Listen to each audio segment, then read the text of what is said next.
Assembly సమావేశాలకు జగన్మోహన్ రెడ్డి గారు హాజరు కానప్పుడు అధికార పక్షం వాళ్ళ మీడియా మాత్రం జగన్ భయపడుతున్నాడు, అసెంబ్లీకి రావాలంటే దమ్ముంటే అసెంబ్లీకి రావాలి, దమ్ముంటే అసెంబ్లీకి వచ్చి చర్చించాలి అని చెప్పి ఇటువైపు నుంచి ఛాలెంజ్లు వినిపించాయి. అటువైపు జగన్మోహన్ రెడ్డి గారి క్యాంపు నుండి మాత్రం అవును, ప్రతిపక్ష పార్టీగా గుర్తింపు ఇవ్వండి, ఉన్నదే 4 పార్టీలు, 3 పార్టీలు అధికార పక్షం వైపు ఉన్నప్పుడు ఇటువైపు ఉన్నది ప్రతిపక్ష పార్టీనే అవుతుంది కదా. అసలు అసెంబ్లీలో ప్రతిపక్ష పార్టీ లేకుండా ఎక్కడైనా ఉంటుందా చట్టసభల్లో?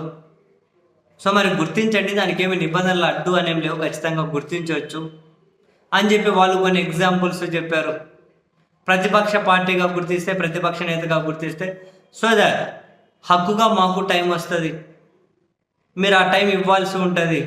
సో మరి చర్చించుకుందాం, మీరు మీ ప్రజా వ్యతిరేక విధానాలు, మీ పాలన మా పాలన చర్చించుకుందాము అన్నది జగన్మోహన్ రెడ్డి గారి క్యాంపు నుండి వినిపిస్తున్నటువంటి మాట. సరే, ఎవరెవరికి భయపడుతున్నారు, ఎందుకు భయపడుతున్నారు, ఈ ఛాలెంజ్లు, ఈ ఏమంటారు ప్రతి ఛాలెంజ్లు, ఈ కథ పక్కన పెడితే ఆశ్చర్యకరంగా నాకు తెలిసి దేశంలో ఎక్కడా కనుక ఇంత దారుణంగా ఉండి ఉండదేమో పరిస్థితి.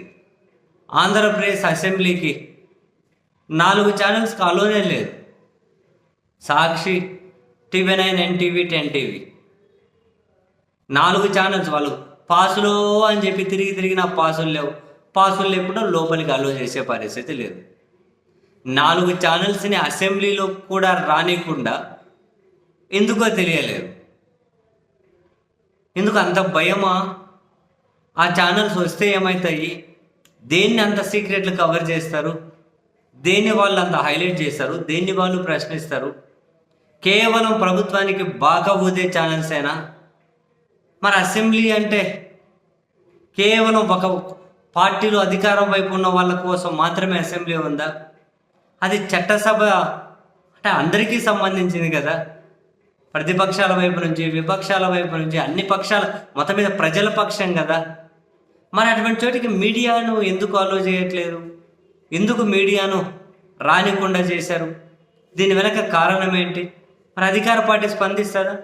దమ్ముండే అసెంబ్లీకి జగన్ చూసుకుందామని చెప్పి ఛాలెంజ్లు ఇస్తుంటారు. మరి ఇటువైపు ఈ మీడియా అసెంబ్లీకి వస్తే ఏమి ఇబ్బంది వచ్చింది? వాళ్ళని అలో చేయొచ్చు కదా అన్ని మీడియాలతో పాటు. దమ్ముంటే మీరు రండి చూసుకుందామని ఆ మీడియాను, వీళ్ళు రండి మా పాలన ఏదో మేము చూపెడతాం, మీ ప్రశ్నలు ఏంటో మీరు అడగండి, మీరు ఏం కవరేజ్ చేస్తారో చేయండి అని చెప్పి వాళ్లకు అదే ఛాలెంజ్లు విసిరి పిలిపించేటచ్చు కదా. ఎందుకు ఆ మీడియా నియంత్రించాల్సిన అవసరం ఏముంది?